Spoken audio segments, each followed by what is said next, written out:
Josh, thank you and welcome to Brave Middle Ground. Thanks, Dana. It's fun to be here. I'm looking forward to the conversation.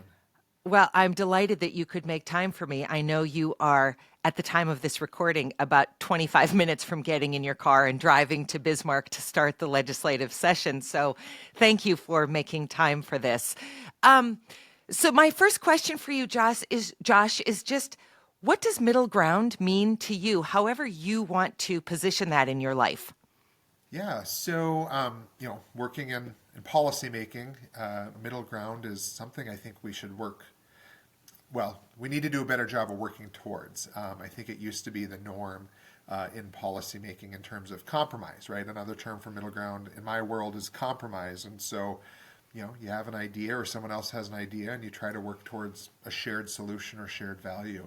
Um, and unfortunately, in today's public society and state of politics, it's almost like the extremes are winning on any Hmm. side, or at least they get the most attention Hmm. instead of the idea of at least trying to give something and make progress and incremental change sometimes, and that happens through compromise. So that's generally what I think of when I think of middle ground.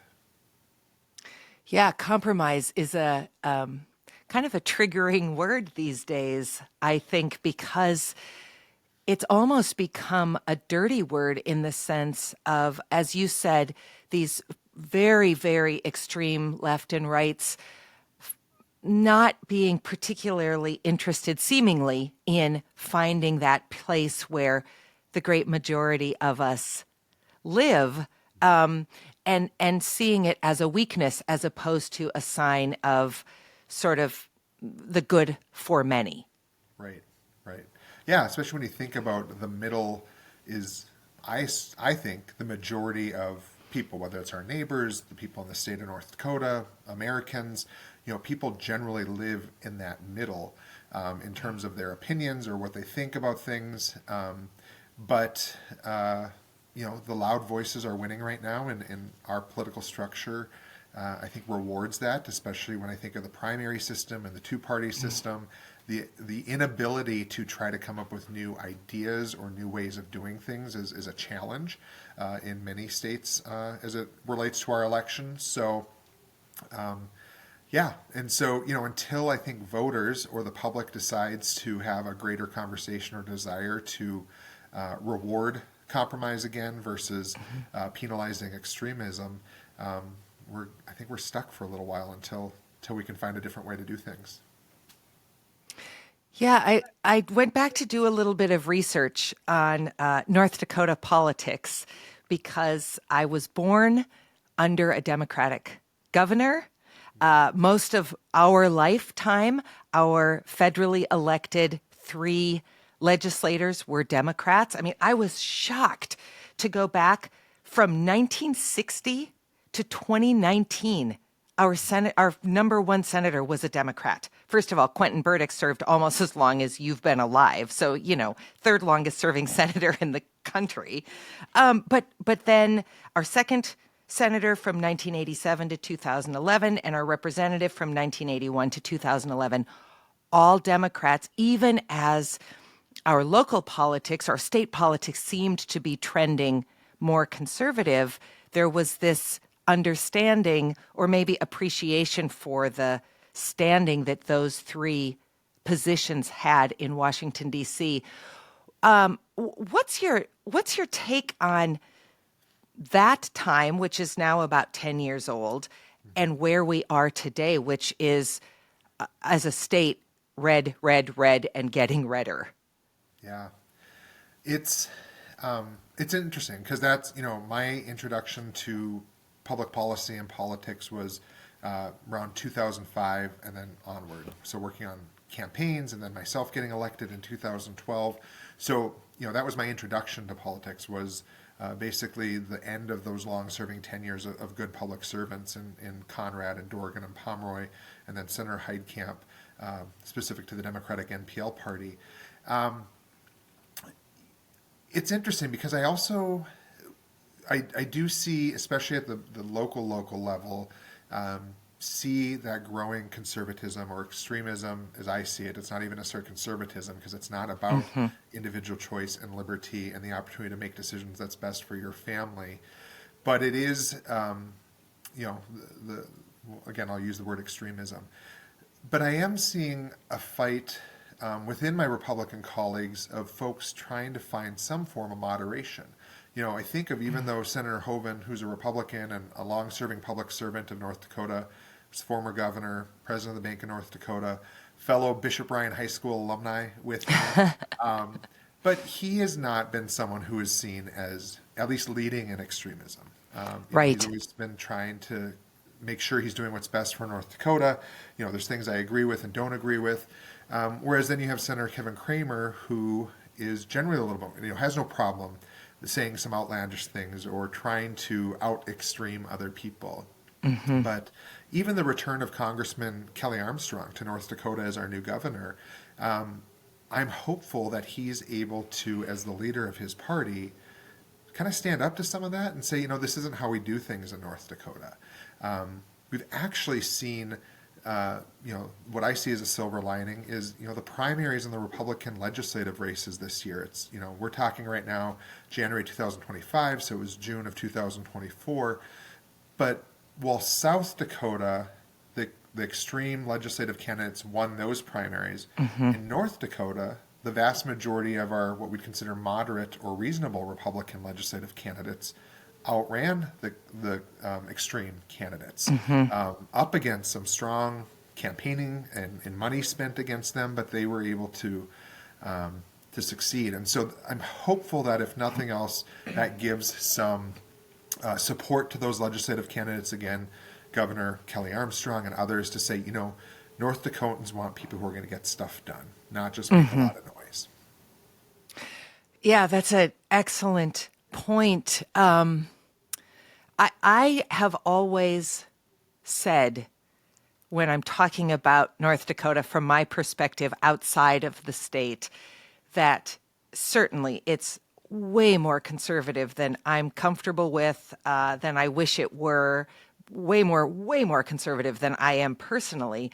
But when push comes to shove, when voters go to the polls for local and state level issues, I'm often pleasantly surprised that we do the right thing. And I put that in quotation marks. But, we've had some big ballot issues over the last 10 years that could have gone a much more conservative direction and haven't. So I think that the point you're just making about moderates beating extremists is kind of typical of who we are, despite the state's seeming love of the soon-to-be and will-be president of the United States by the time this airs. That is distressing to me. But, boy, there's not many states that can't say that right now. So I don't know. I don't know that it's much better a lot of other places.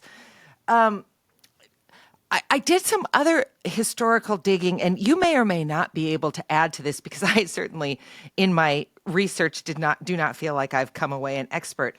But I never actually knew what the Dem NPL stood for until today, when I looked up Nonpartisan League Party and realized that we used to be a three-party state, and there was this great merging. And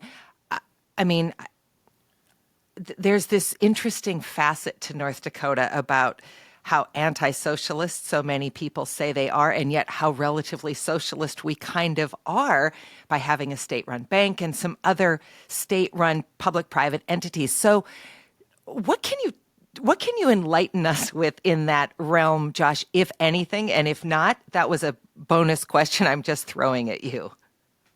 Yeah, no, it's great perspective, and I don't think it's a conversation.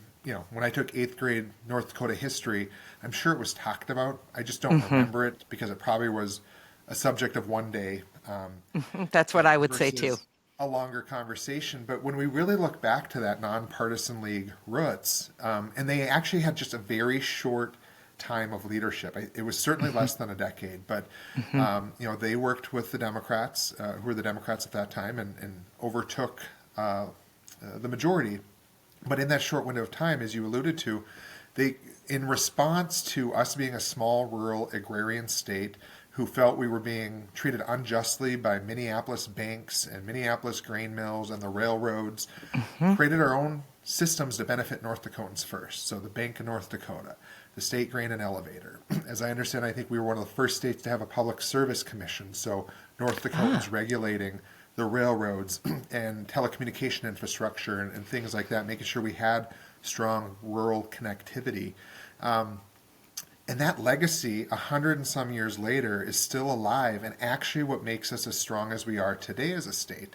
I'm preparing to go into the legislative session, and because of our strong energy and agriculture economy, the innovation and businesses that are starting up here in a variety of sectors, we're in a good fiscal situation. A lot of states right now are preparing for deficits as post-COVID money is run out. 2026 was the last time some of that could be expended. So they're dealing with that reality. We're dealing with that same reality, but we have tools that other states haven't been able to use, such as the Bank of North Dakota and then the creation of the Legacy Fund, where we as North Dakotans very strongly said, if we're taking this one-time harvest of money, of resource, the oil and gas industry, the first 30% of that is going to go into a reserve account called the Legacy Fund for the future of North Dakota. And going into this next legislative session, just the interest, which is what we can use as the legislature to allocate to the priorities of North Dakota, will be $596 million. So just the interest of that fund, on top of the fact that the Bank of North Dakota has hundreds of millions of dollars in profit it makes that returns back to the state through business and agriculture and student loans. The state grain and elevator, or mill and elevator, has record profits year after year after year as they continue to be a source for our farmers to sell their grain to, their ability to then market it to businesses in the state and the region. And clearly because they're still selling a lot of product, people are choosing them. So again, that legacy has allowed us to be in a strong position when our neighbors are struggling a little bit. And so that's where I'm excited about the conversations we can have about universal school meals, talking about how to make sure childcare throughout all of North Dakota, preschool education, K-12 education, how do we make sure every North Dakotan is a beneficiary of that? Thank you for that. That was a great addition to what I had been able to read. I'm just always so fascinated by socialism, again, also like compromise, sort of being a dirty word. Right. And I am not a political science aficionado. I have fascination by it, but I'm not, well versed in it. But that's a very socialist thing to have a state-run bank and a state-run mill and all of these other things. And so I find the disconnect between the reality of our small state and the way people talk about what they think these things are to be so fascinating. And really, of course, it comes down to you and I both had North Dakota history education. If neither one of us remembers learning about it, then it's not being taught deeply enough so that we're making these decisions for ourselves as opposed to just parroting what we're hearing from our parents or from the other people in our lives. I want to go back to this idea of this massive amount of money that you will be part of helping to determine how it gets spent. There are 141 voting members in our Senate and House, 16 of whom are Democrats. 4 senators, of which you are the newest one, and 12 House members. Josh, how in the world do you ever even get your foot through the door with such an astonishing supermajority? Yeah, and the reality of that is coming off this last election of November 2024, the Democratic Party nationwide is having a conversation with itself as well as us locally. We were fortunate in the fact that we kept the same number of seats as we had before the election. So while a lot of places might have lost seats, Democratic legislative seats, we were able to maintain, and so we consider that a pretty solid footing. We, of course, would have loved to see more of us out there and tried to make that case to voters, but at this point, the winds were against us, and no matter what our efforts were, it just didn't work out. But in terms of how do we get things done, I've served since 2012 and have been serving in leadership the last 6 years, specifically when I was in the House. Now I've moved over to the Senate. We've always been a part of the ruling majority. So even though we are small, we have been seen as people who are reasonable, who are willing to work with our Republican colleagues.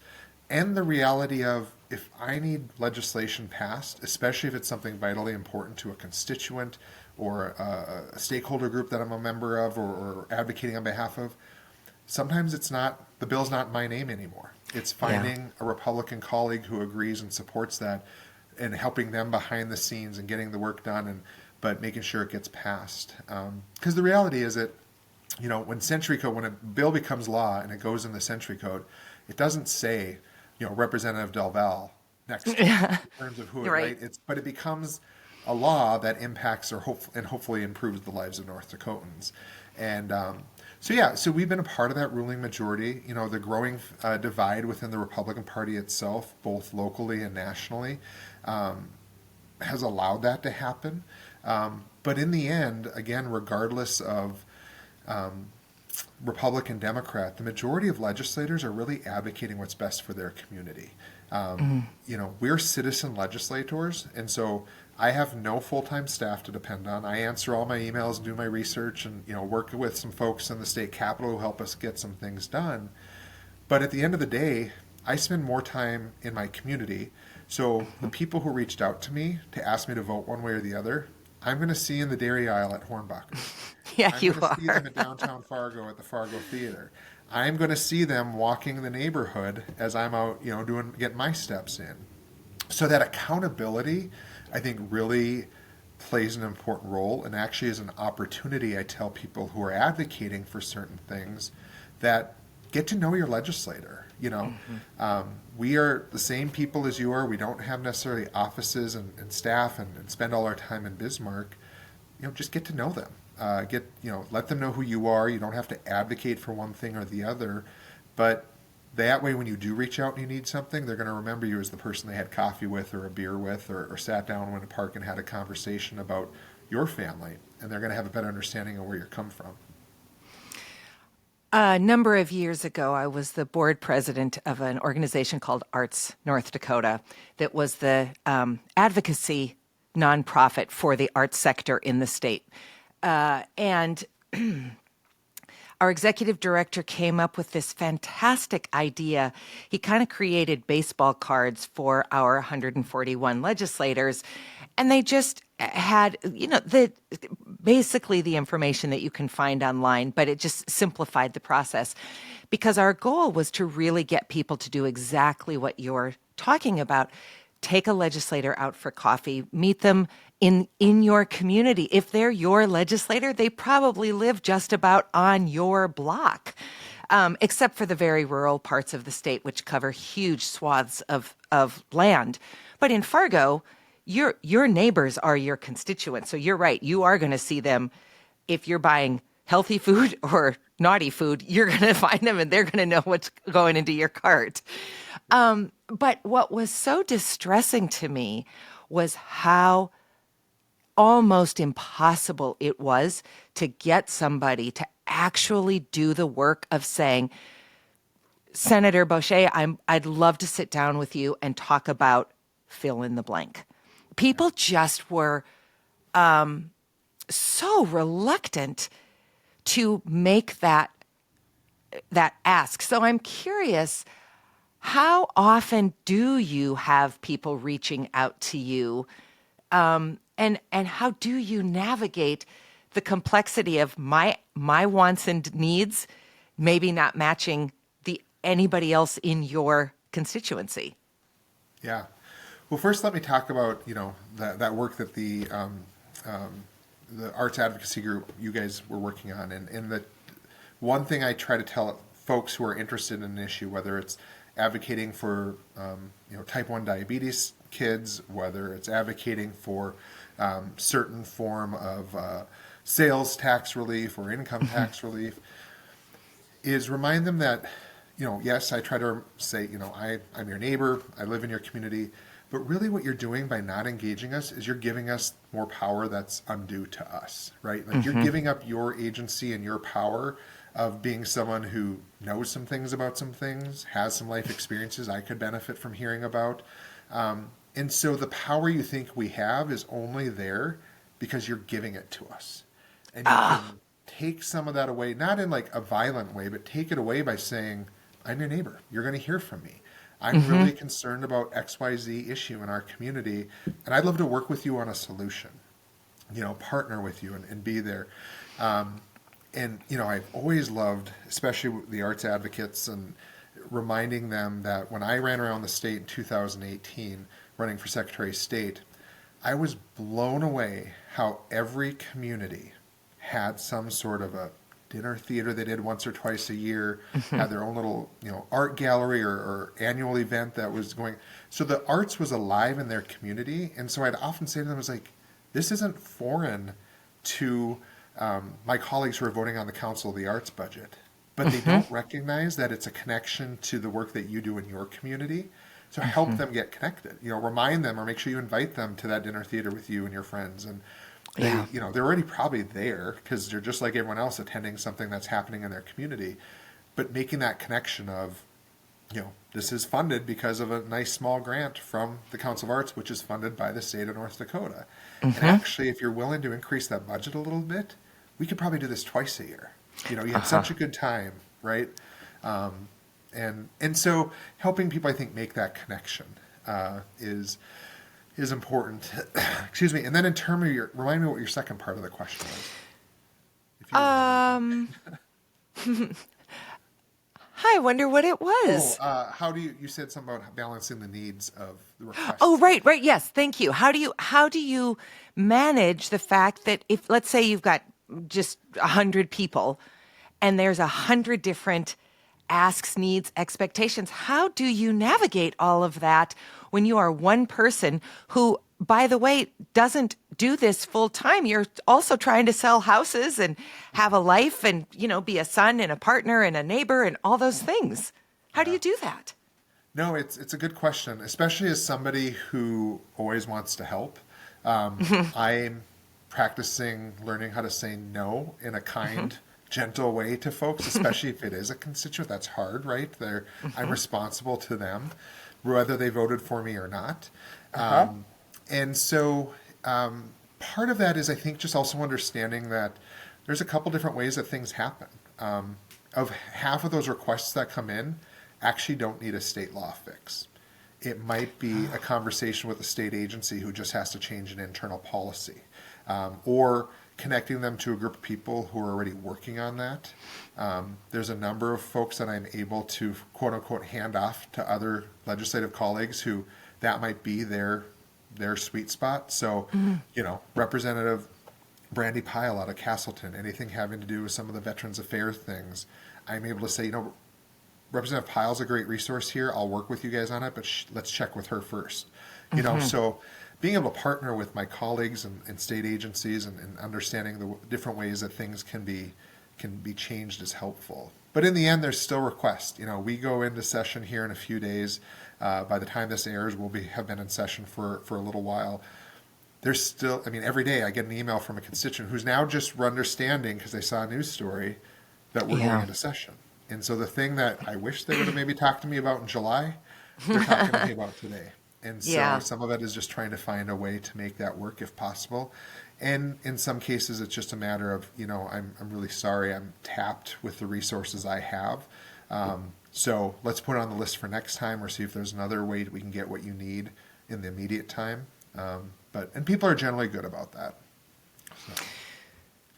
Talk to me a little bit, Josh, about the fact that this legislature only meets every other year. I think there are only 2 states that do that, if I am remembering correctly. And so my granddad was a legislator in the 60s from Bowman County. And it probably made some sense then to meet every other year. It was a much smaller state. We did not have this massive surplus. It was not as diversified in its needs in many ways. But today, when you are looking at the sheer amount of money and then the panoply of challenges facing a state that is moving pretty rapidly from being almost exclusively agricultural to all of these other diversified areas. How in the world does it still make sense to only meet every other year? Yeah, and you're right. I've been an advocate that we need to figure out a way to go to annual sessions. So what the state constitution says is that within a 2-year period that we call a biennium, we are only legally allowed to meet for 80 days to do the people's work. How we do that is up to us. And traditionally, it's always been we do that in a block of 80 days. So I'm going in January 7th. We're going to start. I think our 80th day, if we were to stay on schedule, would be, I think, May 2nd or 3rd. Okay. But there's nothing saying we can't do 60 this year and 20 the next year, or bank 20 for if we need them. I was first elected in 2012. My first session was the first session of all the oil revenue. So we had $1.5 billion surplus in 2013. 2 years later, we had $1 billion deficit because oil tanked. So we went into our first special session. And I've been serving now 12 years. And in those 12 years, because of a variety of events, whether it's locally here in the state of North Dakota or nationally with things like COVID, we've had 3 or 4 special sessions. We've had to either call ourselves in with whatever days we have left or ask the governor to bring us back to help him solve the budget crisis.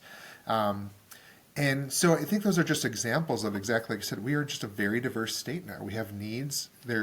I've even advocated to my colleagues of we don't have to come in for 40 and 40 or 60 and 20. What if we just come in a week next year to just tweak things that we passed and we realize don't work? And now everyone has to wait a whole 2 years before we can fix that. It's not a responsive form of government, especially in areas like Department of Transportation. We have an example where we passed a budget bill and there was a word or two that didn't work. And the 40 or whatever $1 million we set aside for that project sat there because we couldn't, the DOT didn't feel they could activate it, right? Department of Human Services, who are trying to daily meet with the needs of North Dakotans, whether they're brand new babies or people aging and everyone in between, meeting their diverse needs, not just throughout the state, but how we do things in Fargo are probably different than how things should be done in Bowman County because of the needs there or the resources or whatnot. And so I think we need to be a more responsive state. And we have seen a growing number of legislators support that idea. Twofold. Some of us have had these experiences where there's the highs and the lows and how do we manage that. But now we have term limits. And so those of us that kind of looked at this as a long-term commitment or an opportunity to serve for a long time, only get 8 years in each chamber. So the power or the ability to do things gets shrunk. And so I think there's a number of legislators who are opponents to it now recognize that, well, if I really want to get some things done, we need to meet a little bit more. There needs to be an opportunity to trial and error, pilot projects, things like that. So we'll see. I think, when I was first elected, especially being in the minority, I always thought back then, well, we need to meet more because there's a lot more things we need to address. Well, being in the minority now, I'm like, well, maybe we need to eat less. We shouldn't be there so long to cause problems and mayhem and whatnot. So,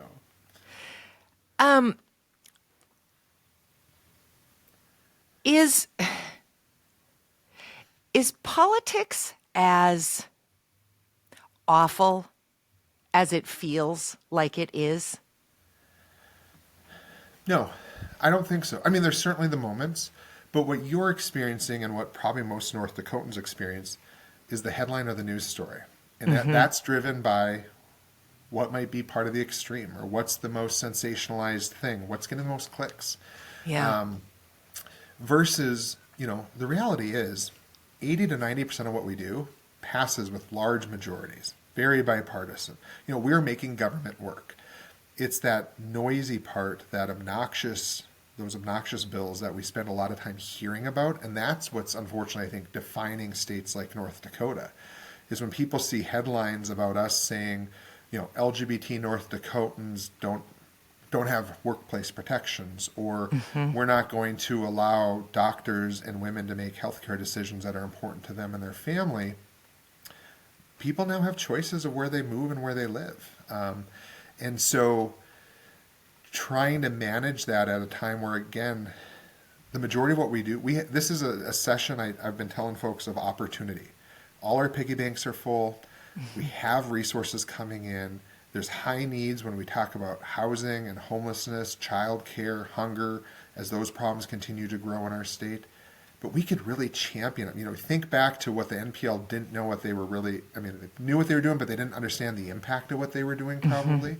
That we could, for the next generation of North Dakotans, improve their quality. Let's spend time talking about that stuff and selling that to North Dakotans instead of locking up librarians and doctors and teachers and all of that. Do you think the very slim win of the 47th president, whose name I will not say, do you think that emboldens a legislative body that is, even if many of them are moderate, that is so in the same camp that he is? Does that embolden them to do less for more? Do you know what I'm asking? Yeah, I think so. Again, as a leader in the minority party in North Dakota, with the election, whoever was going to win, we were like bracing for it's one bad or it's the other bad, right? So if Kamala Harris had won, the reaction to another Democratic administration, specifically led by a woman of color, we were concerned about. We saw what happened the last time a Democrat won and how not only Donald Trump responded, but also his followers. Yeah. So, I think there's a little bit of a sigh where or not sigh, but like a relief that, okay, well, we don't have to respond to that. But now the president has a Congress that theoretically he can do whatever he wants. And the courts have been set up because of his last presidency in a way that may not protect us in the way that we had thought, because there aren't serious jurists on those courts. They literally were some people who never had a day in a courtroom were named to be a judge because of their partisan affiliation instead of the long years of service and devotion to the law that we expect of people in those positions. So does it embolden some of my colleagues or even some of our neighbors? I think so. But there's also probably a little bit in their mindset of they don't have to do some of the things that they think they'd have to do if it was a Democratic president. Because they think it'll be taken care of at Congress and everyone will have to deal with it. So, as we sit today, that's interesting. I haven't gotten the update yet if the Speaker of the House has been elected. Today's the big vote. But on that slimmest of slim margins, they've also realized that they don't have a lot of wiggle room to accomplish some of the things they want. So whether you're a moderate Republican in Congress or a far-right Republican in Congress, you got to get everyone on board, or the majority of people on board, to get something done. And I think they're going to continue to find that challenging. Let's switch gears just a little bit, if we could.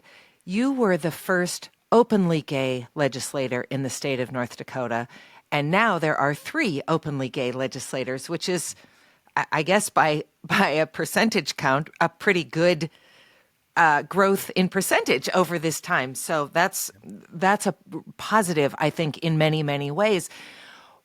I often think about you when bills don't pass about, fair housing or protection at work and those kinds of things. And I have often wondered how you manage the weight of representing not just this minority political party, but this minority body of people who are often so at risk anyway, and now living in a time where I think the risk factors are exponentially much higher. How do you navigate that, Josh, personally and professionally? Yeah. Well, it certainly can be challenging, especially when in those conversations, the whole chamber is looking at you. Yeah. They know, they see you as maybe the embodiment of that, or clearly I've made the case that I'm representing my community at times in the chamber and in the conversations. So that is challenging. Personally, I have a lot of privilege. I'm a cisgendered white male who is gay. I'm highly educated. I have a job that isn't dependent on an employer saying whether I'm going to be able to work tomorrow because of my sexual orientation or gender identity. So I have a lot of those things that I recognize, and that probably gives me some freedom to speak about things differently than some of my peers and my friends and other people in the LGBT community in North Dakota. But those are the folks I think of. I made the comment earlier about people can move to wherever they want. And while that was a broad brush, there are a lot of people who can't. I think of the North Dakotans LGBT North Dakotans who are caregiving for their parent in rural North Dakota, or trying to raise their children in any city throughout North Dakota. And they can't financially afford to move to a place like Minnesota or Colorado or Illinois, basically because they can't afford to move there, but then also the cost of living is a little bit higher too, and they don't have the family support. So that's why I continue to fight and have the conversations that need to be had, because a lot of times people will say, why don't you just move? Or why don't they, meaning the community, just move? Well, the reality is this is our home too. We live here. We may not act like you or have the same cultural experiences as you, but we can still be neighbors, and we can still be coworkers and people who worship together, and that's all we want. So that weight certainly is there for me, but I feel more burdened when I leave that chamber and have to look at the eyes of folks who are probably more impacted by these types of policies than I am, and recognize that we still have work to do. And that's where I think a lot of folks in underrepresented communities feel in this country right now is what we're dealing with is the response to progress being made in a variety of different ways for a variety of different communities. And that backlash is hard because you felt safe. You felt like, okay, we got it. The Supreme Court ruled, or Congress passed a law that regardless of where you live in America, you're protected in X, Y, Z. And that's being taken away. So even though many of us are used to living, because these protections, at least in the LGBT community, have only existed the last 10 or so years, but they're being taken away. And so what does that mean? And more so, not only what does it mean, but what does it mean about the people I work with that support that, or the people I go to church? These are the people I thought I could trust or be myself around, and they've treated me kindly, but then to know that this is what they support or who they support that's making those decisions, that's, I think, a challenge for a lot of folks. Boy, that's so well said and so true. I have said often, I grew up a very active United Methodist. I taught Sunday school. I was really committed to church. I believed in the idea of community and showing up for the faithful because I was part of that. And then things started to unravel. And then he was elected the last time in 2016. And I just felt like I can no longer sit in a building with people who profess this following of a man who would have, I think, reached out to the least, the lost, the lonely, which is the groups that we're talking about. I mean, certainly the Bible is filled with that being his proclivity. You can't support that and the man who's in the White House. You just can't do it. I don't care what anybody says. I want to meet the person who convinces me that you can do that, because it can't be done. And so I think I just can't imagine sitting in a room where you are watching people vote for protections, again, not just for you, but for the people who are important in your life. They're voting, in some cases, against protections for their children and their neighbors. And it's just astonishing to me, and sad to me that that's where we're at. And I really do think about you a lot because you've been such a front runner of representing a number of key demographics that are, I think, have a bullseye on their back. And so I don't know that it's useful to you to know that many of us are thinking about you and sending you good thoughts and gratitude for the work that you do. But I know that I am not the only person who thinks about you during these legislative sessions. Well, thank you. And I do know that. And that's actually what gives me the strength to be able to keep doing it. And, I went from being the first openly gay legislator to us having now 3 openly gay, right? So we're growing and other people are seeing their ability and helping share that weight, which is exciting. But, as we talk about middle ground and listening to you talk about how you see my experiences and the support you've given me and many other legislators for a variety of parties. I mean, not just Democratic candidates, but also Republican legislators and city council members and whatnot. Is part of the middle ground is also, I think, helping other stakeholders understand that these policymakers that are introducing bills to criminalize librarians or not allow LGBT youth to be who they are in a school and whatnot are the same people who aren't voting for universal school meals. They're the same people who aren't supporting economic incentives to bring businesses to rural North Dakota. They're the same people who refuse to support more money in public education so that we can pay our teachers what they're worth so that our kids learn and get the best teachers in their classrooms working in partnership with their families. And so that's part of my job and the job of many of my colleagues is helping stakeholders who may look at something and say, that's not my issue, or I'm not going to get involved in that conversation, understand that, well, the same people who are attacking my community are the people who don't support your priorities. And we need to work together to elect legislators, regardless of party, who are going to work for the betterment of North Dakota and not just some single subject issues. Yeah, it's very much feels from the outside like the vocal Republican Party is primarily the party of no. So again, it's confusing to me that you can be absolutely fixated on outlawing abortion, but the minute the umbilical cord is cut, then these children and their mothers are a drain on society and they need to pull themselves up by their bootstraps and get a job and figure it out and get off of public assistance. You can't have it both ways.